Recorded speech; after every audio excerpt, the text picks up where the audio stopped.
Oni, what were you thinking, going out by yourself? Don't you know how dangerous it is? Koba helped me, and we met some kind strangers who helped us, and... Kind strangers? What made you so sure they were so kind, huh? Oh, I suppose they had "kind stranger" written on their foreheads? Yeah, actually, they did, in big, bold letters. Don't talk back to me. The Mountain King problem still hasn't been solved. What would I do if I lost you too?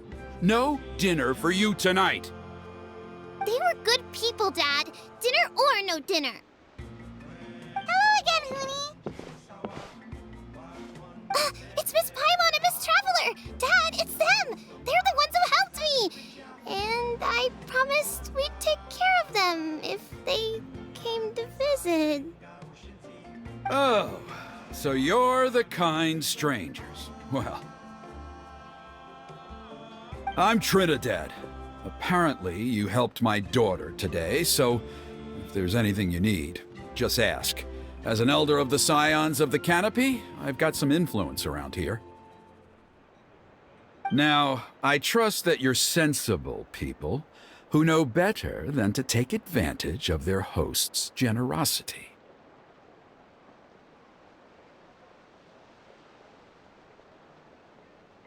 Yep, just helping a neighbor. We're not looking for anything in return. Oh? Well, let's hope so.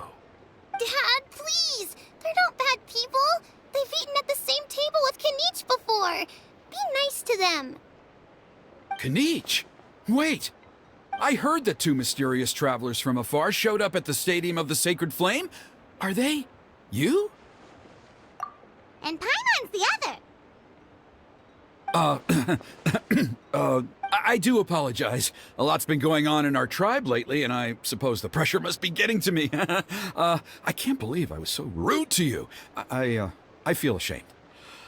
We got off on the wrong foot. Can we, start over? Oh, now we're talking. Seriously, though, don't worry about it. Already forgotten. We're just happy to see Huni got home safe and sound. Oh, you just arrived, I take it, and it would be my honor to give you a hero's welcome tonight.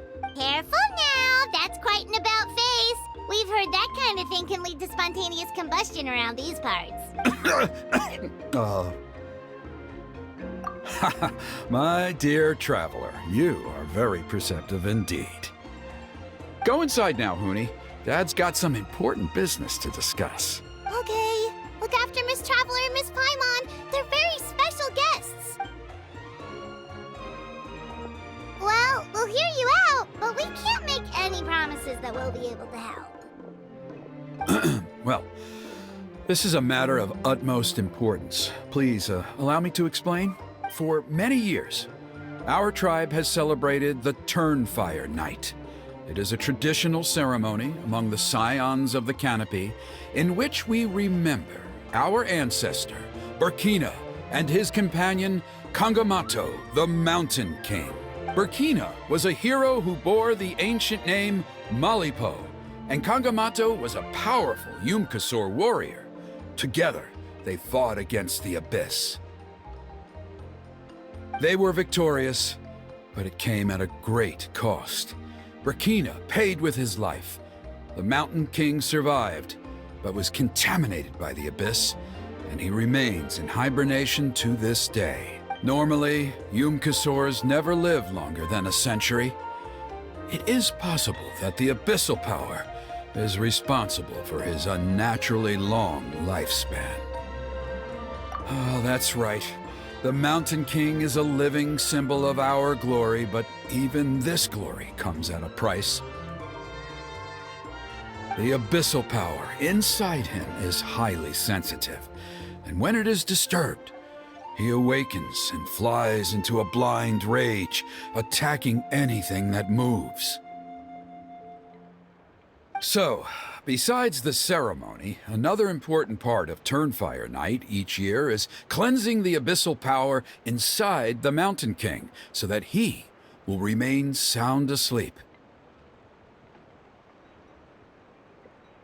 However, Abyss-related incidents have been on the rise in NATLAN lately, as I'm sure you're both aware. As a result, it has become increasingly difficult to keep the Mountain King in hibernation. Only 5 months have passed since the last Turnfire night, and he's already showing signs of instability. Has he woken up again? He has. We managed to contain the situation by performing a makeshift ceremony right away, but it was a close call. He could reawaken at any moment. Also, he attacked and wounded my companion, Nana, during the ceremony. She became contaminated by the Abyss as a result, and...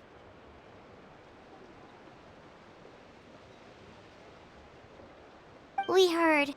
Such a tragedy. We're really sorry for your loss.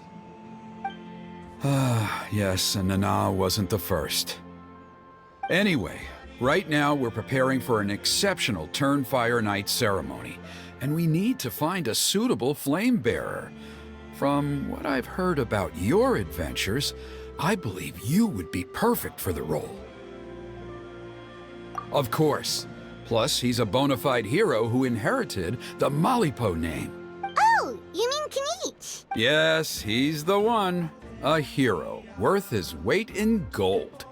And unfortunately for us, he's all too aware of that. No prizes for guessing what he said when I asked him to host a Turnfire night outside of the annual schedule. An exceptional ceremony? Oh, I'll have to charge an exceptional price. I swear, no other concept exists in that boy's brain. I'm not the one to usually talk about people behind their backs, but I'm convinced the Wyab got hit on the head and took a wrong turn the day it chose to give that ancient name to him. I mean, have you ever heard of a hero whose mantra is, "What's your asking price?" Oh, and don't get me started on that insufferable Ahau he hangs around with. Thinks he's God's gift to mankind. Pompous fool. Yeah, Paimon has to agree on that last part. Anyway, the fact is, the ceremony can just as easily be done without him as long as we can find someone else. And besides, you two seem like much better candidates. So, what do you think? Well, there's only a few days left before the ceremony. We can't afford to waste what little time we have on negotiating with him. No, I much prefer if you would consider taking his place. Wonderful! I can't thank you enough. Huni was right about you. You have kindness in your hearts. Come with me to the other side of the mountain. I'll bring you up to speed on each step of the ceremony. As experienced warriors, I'm sure you'll pick it up in no time.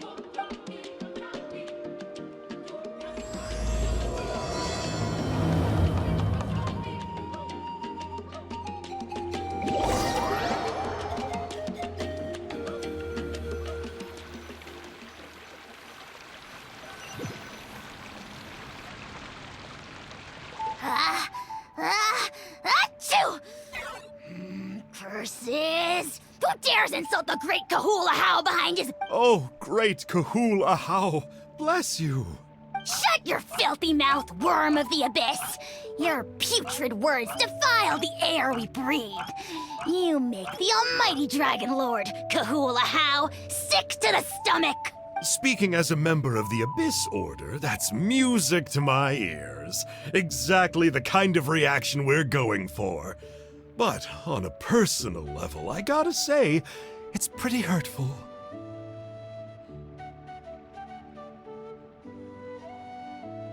Ugh, never have we heard such brazen blustering from someone who is inches from death! Up yours, Four Eyes! We spit in your face! Okay, well, that I am at a loss to explain. How do I manage to stay so chirpy and cheerful? I can only guess it's some kind of powerful magic. But I digress. Mr. Kinich, I admit it, you, sir, are a legendary hunter. Still, the only reason you caught me is that I was reluctant to run away. You see, I'm very interested in the lore of your tribe. Kay. Is that it? Kay? Aren't you intrigued to know what it is about you guys that prompted a visit from the Abyss?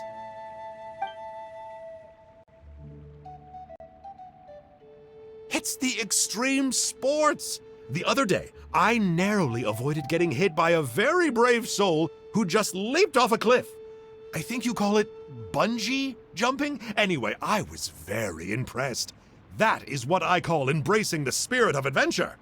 Look, I even did a painting inspired by the bravery and freedom of the scions of the canopy.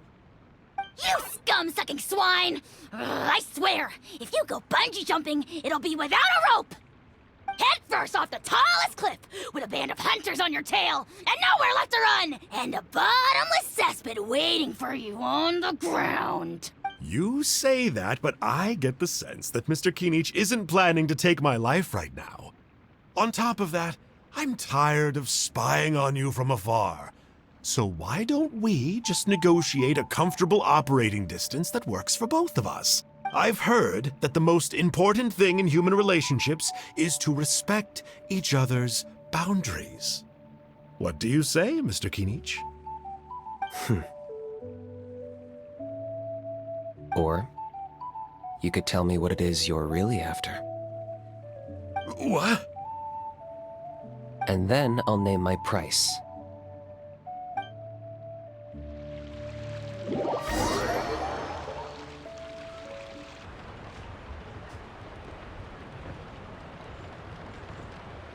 Us who share the memory.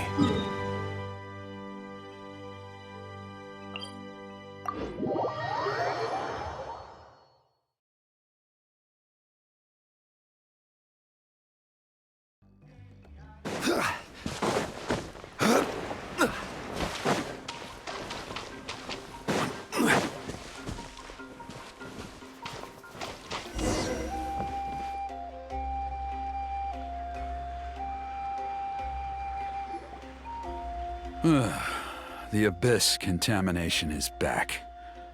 No surprises there. No doubt that explains the Mountain King's recent activity. See those torches over there? Those are the Sacred Flame offshoots that we requested from the Stadium of the Sacred Flame. They contain the power of the Pyro Archon. Are you saying that the Sacred Flame and the Turnfire are the same thing? Well, for ceremonial purposes, at least. Sending someone to the Night Kingdom to retrieve the legendary Turnfire isn't exactly an option. More to the point, though, the Sacred Flame is able to burn away abyssal filth, so that's why we use it in the ceremony.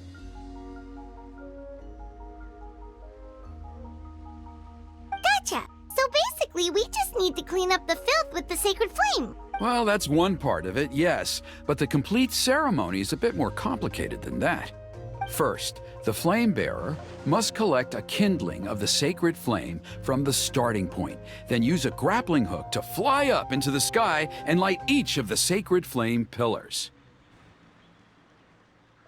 Then, they must go down into the canyon, all the way into the cave where the Mountain King slumbers, lighting braziers and the final altar along the way.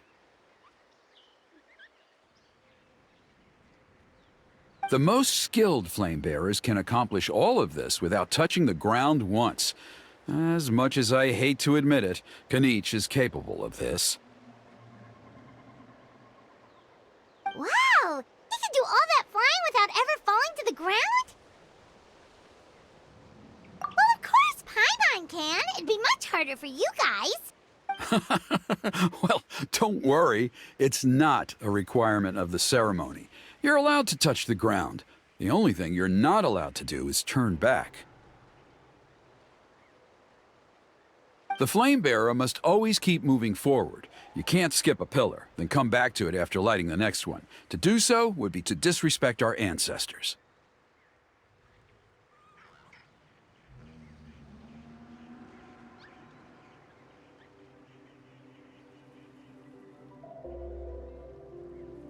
So, what actually happens if you do turn back? Surely the fires don't just go out. If you're not careful, you might get burned. What about today then? Does the same rule apply? Oh no, don't worry. Today is just a practice. The order doesn't matter. You just need to take the sacred flame, cleanse the filth, then go light all the braziers. Are you ready? I'll repeat all the key points again. Gather the kindling, cleanse the filth, and light all the braziers. I'll wait for you at the end.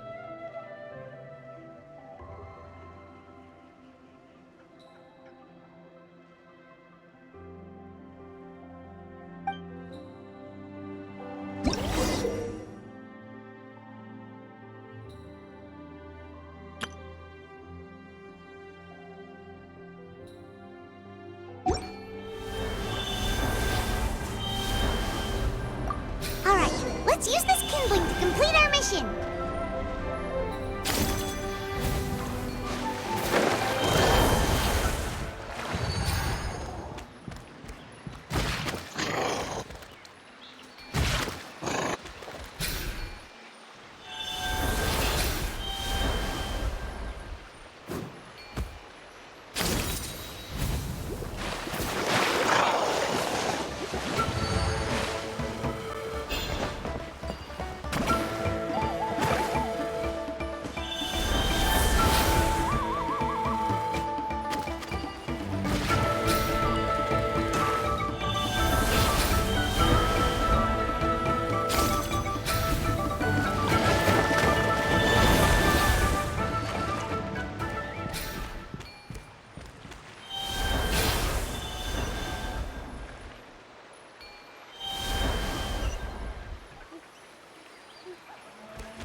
There's abyssal filth over there! Let's burn it away with the sacred flame!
Stabilize! Now you shall perish! Strike a pose! Hey there! Coming at ya!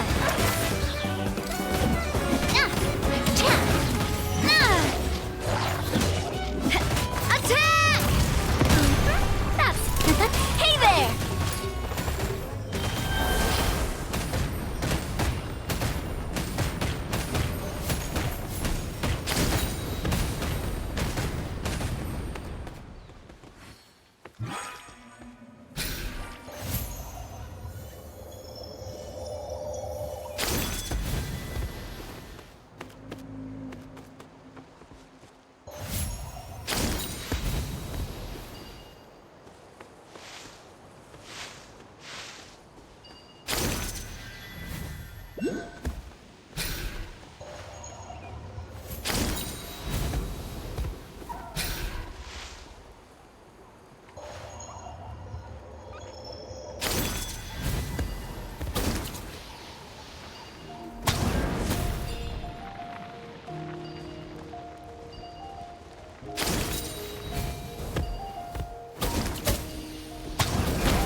That should be all the braziers. Let's regroup with Trinidad.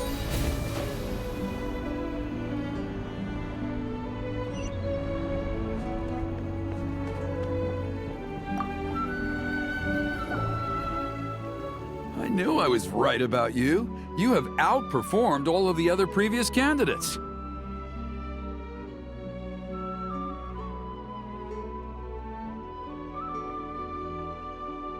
If there was an ancient name for outstanding flame bearers, I'm sure the Wyab would consider you for the honor. Yeah, although it would probably take Paimon quite a bit longer. All right, now there's still a few days left until the ceremony, and I should probably get back so I can inform the chief and the other elders that I have found the flame bearer we need. Oh, you mean they've still got to sign off on it? Some of them are still hoping we can come to an agreement with Kanich, but that's only because they haven't seen you in action. Still, I'm the one responsible for securing a flame bearer, and my recommendation is you. Just for Paimon's own peace of mind, are you sure it's not going to be a problem having Outlanders take on such an important role in your ceremony? See that place over there? There was a time, long before the age of Burkina and the Mountain King, when we, Scions of the Canopy, called that our home. After a period of upheaval, our ancestors were forced to move away. Now, it has become a place where our youths go to develop courage and kindle a spirit of adventure. If we fail to keep the threat posed by the Mountain King at bay, it might not be long before we have to move again and find a new home. So, to answer your question, I think everyone will agree that you are the right choice.